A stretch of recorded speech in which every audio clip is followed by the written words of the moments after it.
Hi, my name is not Anne-Marie, you can call me Anna. I have another tag video for you today. You can see all of the written questions down in the description. And now I'm just gonna plunge straight in. Question number 1. Find a book for each of your initials.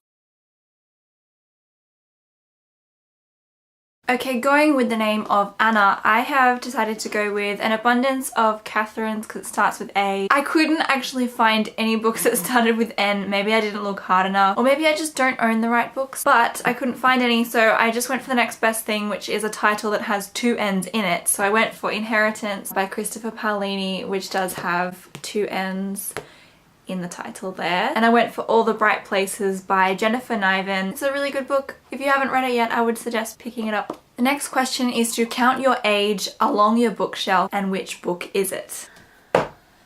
It's packed in too tight so I can't get it out, but it is Harry Potter and the Chamber of Secrets. Ta-da! Talking about coincidences, that my books are arranged literally that I got Harry Potter in that question. I just read a book about coincidences recently, which is called She Is Not Invisible by Sedgwick, and it is amazing. I reviewed it on Goodreads, gave it 5 stars. It's really good. I would definitely recommend. Please, if you haven't read it yet, pick it up, read it. It's amazing. Question number 3. Pick a book set in your city/state/country. I don't think I have any books set in Australia. Moving on. Question 4 is pick a book that represents a destination you would like to travel to. Technically 2 books, but I don't care because these books are amazing. If you haven't already figured it out, I really love Gayle Forman's writing. It was a bit weird because I actually started with reading If I Stay by Gayle Forman, which was a bit strange, but the sequel, which is called Where She Went, was totally worth it, I felt. I have already been overseas to the UK, traveling around Europe as well in some of those countries. I've already kind of done that, but I would really love to go back, so I picked this one. Next is pick a book that's your favorite color. I felt like this question was a little bit difficult because I have multiple favorite colors. Green and purple are the main ones, I think, so I was originally going to go for this because it's such a lovely color. It's also a really good book. Read it, but the first one is Graceling, so you have to read that. It is there, and then read Bitter Blue too. Do it! So it's kind of this one, but then I had to go with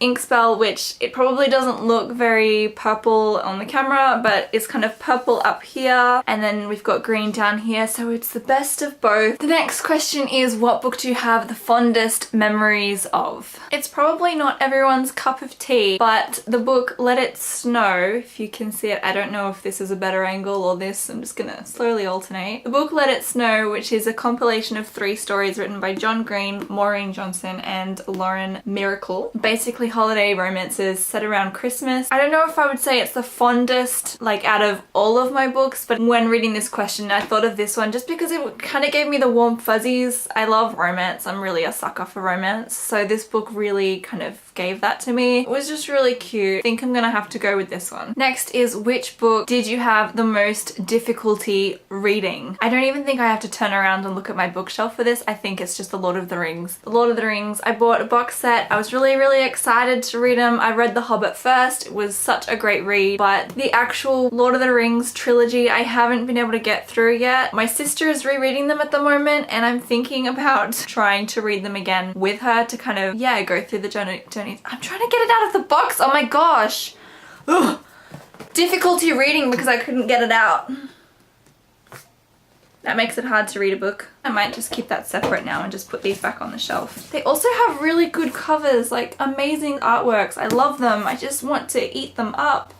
And yet I couldn't read them. Even just taking them out of the box again now, I want to read them. I'm getting excited. The next question, which book in your to be read pile will give you the biggest sense of accomplishment when you read it? And I think that I'm gonna go again for Inheritance because it's huge and it's been like 5 years. When I finally read it, I'm just gonna be like, ha! I conquered you! I might have to look up on Wikipedia what happened in the other books as well because I've forgotten. And the last time that I was like, I'm gonna read Inheritance, I was like, I can't remember what happened in the other books. So I started rereading them and I got to Eldest, which actually actually still has my bookmark in it. So I got halfway through Eldest and then I gave up because it was such a long story. That is actually all of the questions of the tag. I can't believe it's done. I felt like it was too short. I am going to tag a few people. I'm going to tag ROYAEVEREADS and VIKINGCATREADS. Both have reads on the end. Wow, what a funny coincidence. You should read this book. I'll stop talking about it once you've read it. Golly, if you enjoyed this video, please give it a thumbs up and leave a comment down below. I'd love to hear your thoughts. And if you want to do this tag but I haven't tagged you,